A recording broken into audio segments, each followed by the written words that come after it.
Hello and प्रणाम। मेरा नाम सब्यसाची मित्तल है। बीबीसी ने प्रधानमंत्री नरेंद्र मोदी के ऊपर डॉक्यूमेंट्री बनाकर पूरी दुनिया में कंट्रोवर्सी क्रिएट कर दी है। एंड डेफिनेटली और कुछ हुआ हो ना हुआ हो, आप सभी सहमत होंगे, दुनिया भर में एक मीडिया कंपनी होते हुए भी बीबीसी ने बहुत आई बॉल्स, बहुत लाइमलाइट बटोर ली है। अब दुनिया को 2 मिनट साइड में रखें तो हमारे देश में, इंडिया में हम देख रहे हैं किस तरह से कंट्रोवर्सी शुरू हो गई है। सब लोग विभिन्न राज्यों में, स्पेशली स्कूल, कॉलेज के, यूनिवर्सिटी के छात्र संगठन इन्हें देखने के लिए उत्सुक हैं। ऑपोजिशन लीडर्स इसके ऊपर कितनी प्रतिक्रियाएं दे रहे हैं। कल से जब बजट का सत्र शुरू होने जा रहा है तो ये अनुमान लगाया जा रहा है कि देश की संसद में भी ये मुद्दा छाया रहने वाला है। आपके समक्ष कुछ प्रश्न रखता हूं, मेरा असेसमेंट रखता हूं कि क्या हम देशवासियों को ये डॉक्यूमेंट्री देखनी ज़रूरी भी है और इसकी आज की तारीख में 2023 में क्या प्रासंगिकता, रेलिवेंस और सिग्निफिकेंस रह जाती है। बहुत इंपॉर्टेंट प्रश्न आपके समक्ष रख रहा हूं। सोच कर देखिए कि जिस विवाद के ऊपर, गुजरात राइट्स 2002 के ऊपर 2023 में सुप्रीम कोर्ट द्वारा क्रिएट की गई एसआईटी, स्पेशल इन्वेस्टिगेटिंग टीम की रिपोर्ट के आधार पर जब सुप्रीम कोर्ट, हमारे देश के सर्वोच्चतम न्यायालय ने श्री नरेंद्र मोदी, जो तब के गुजरात के चीफ मिनिस्टर थे और तब केंद्र में यूपीए लेड, कांग्रेस लेड सरकार थी, उन्हें निर्दोष बोला था। रिपीट कर रहा हूं आपके लिए, 2013 में सुप्रीम कोर्ट ने पाया था कि श्री नरेंद्र मोदी का गुजरात 2002 राइट से कोई लेना देना नहीं है, वह क्लीन है, निर्दोष हैं।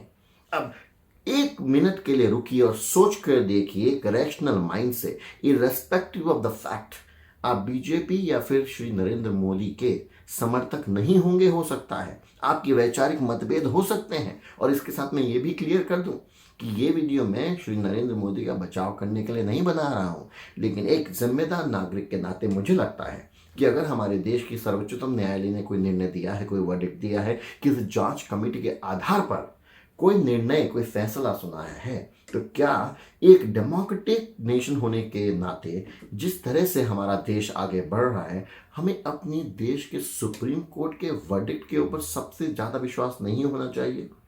आखिरकार as a country in India, supreme court के निर्णय के ऊपर भी कोई फैसला रह जाता है क्या?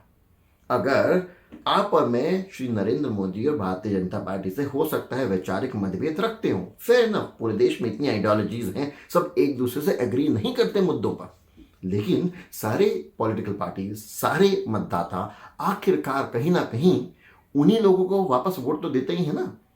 A case in point, Delhi is a beautiful example. आप देखें, दिल्ली में लगातार भारतीय जनता पार्टी विधानसभा के चुनाव हारती आ रही है और अरविंद केजरीवाल अच्छे खासे मतों से जीत रहे हैं, लेकिन वही भारतीय जनता पार्टी लोकसभा में सारी की सारी सीटें जीत जाती है। यानी कि वही मतदाता केंद्र सरकार के लिए भारतीय जनता पार्टी को ज्यादा सक्षम पाता है और विधानसभा के लिए भारतीय जनता पार्टी में जरा भी विश्वास नहीं रखता।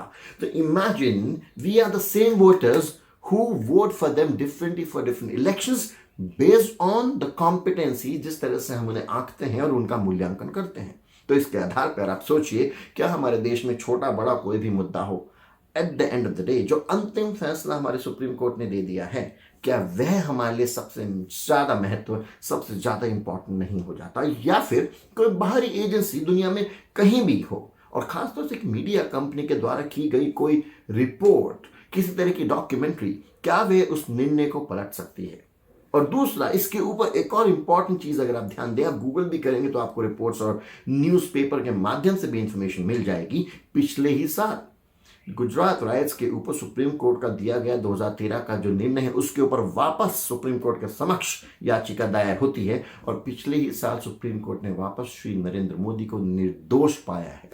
अब इसके बाद मुझे बताइए, आपके मेरे आपस में कितने भी वैचारिक मतभेद हों हमारे देश में एज अ फैमिली, लेकिन eight the end of the day supreme court ने जो निर्णय दे दिया वह सर्वमान्य होना चाहिए या नहीं होना चाहिए? और जब यह तथ्य सही है, अगर आप और मैं इस फिलॉसफी पे, इस लॉजिक पे एग्री करते हैं, तो क्या आज के परिवेश में जब दुनिया इतनी तेजी से आगे बढ़ रही है, कोविड के बाद हमारे देश का भी कितना ही नुकसान हो गया है, आपके मेरे पास करने के लिए कितने ही प्रोग्रेसिव काम हैं, तो क्या इस बीबीसी की डॉक्यूमेंट्री की अब सोच कर देखिए, कोई रेलिवेंस है, कोई अस्तित्व है?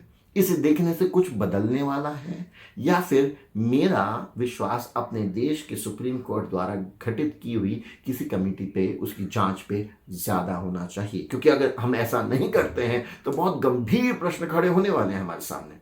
अनेक सुप्रीम कोर्ट के फैसलों के ऊपर आपस में बटे रहे अगर, क्योंकि जब तक फैसला नहीं आया we can hold a positions, फैसला आने के बाद तो सम्मान करना पड़ेगा, क्योंकि वो फैसला इम्पार्शल है, न्यूट्रल है, वो फैसला तथ्यों के आधार पर है।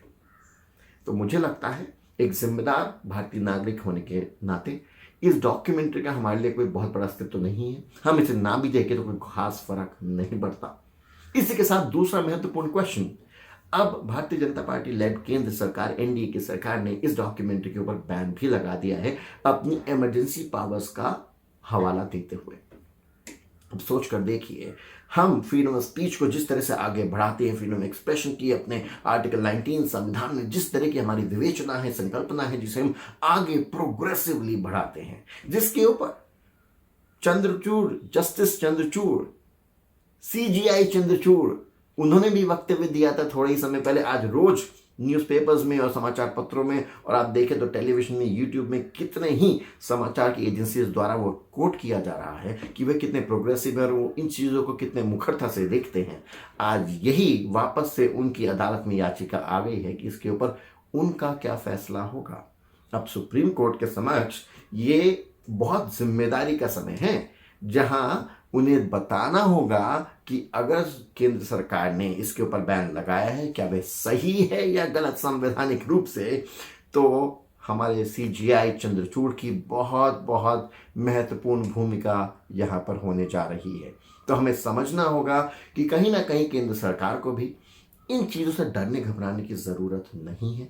अपने देश के ऊपर, देश के नागरिकों के ऊपर कॉन्फिडेंस होना चाहिए कि हम सब सुप्रीम कोर्ट का सम्मान करते हैं, उसके निर्णय का सम्मान करते हैं। तो इस तरह की डॉक्यूमेंट्रीज पर बैन लगाकर डरने, घबराने, विचलित होने की आवश्यकता मुझे नहीं लगता भारतीय जनता पार्टी को होनी चाहिए। बल्कि मुझे तो ये भी लगता है कि प्रधानमंत्री नरेंद्र मोदी को खुद साफ तौर पर सामने आना चाहिए था। कितने मुख्य रूप से वो अनेकों जगह सामने आ जाते हैं, प्रेस के सामने आके कहते कि मैं इससे डरता घबराता नहीं हूं। देशवासियों से मेरी अपील है, आप चाहें तो बिल्कुल देखिए, लेकिन मुझे देश की सुप्रीम कोर्ट ने इससे बरी किया है। तो यह भी ध्यान रखिएगा कि सुप्रीम कोर्ट का निर्णय सर्वमान्य और आदर से देखा जाना चाहिए। और उसके बाद हमारे विपक्षी दल जिस तरह की भूमिका आज अपना चुके हैं, जिस तरह के वक्तव्य दे रहे हैं, जिस तरह के हवाले दे रहे हैं, बीबीसी की डॉक्यूमेंट्रीज को केस इन पॉइंट रख रहे हैं, तो मुझे लगता है बहुत जिम्मेदारी से इन पॉलिटिशियंस को भी समझना चाहिए, बोलना चाहिए कि at the end of the day, as a sovereign country, as a democratic country, हमारे देश में की गई जांच, हमारे सुप्रीम कोर्ट का वर्डिक्ट और निर्णय ज्यादा महत्व रखता है। क्योंकि कल को ऐसा ही कोई पेच, ऐसी ही कोई बॉल उनके कोर्ट में आ गई तो ये सूरत बहुत मुश्किल हो जाएगी देखनी है आमने सामने। और उनका यह समय जिम्मेदारी से बर्ताव करने का है।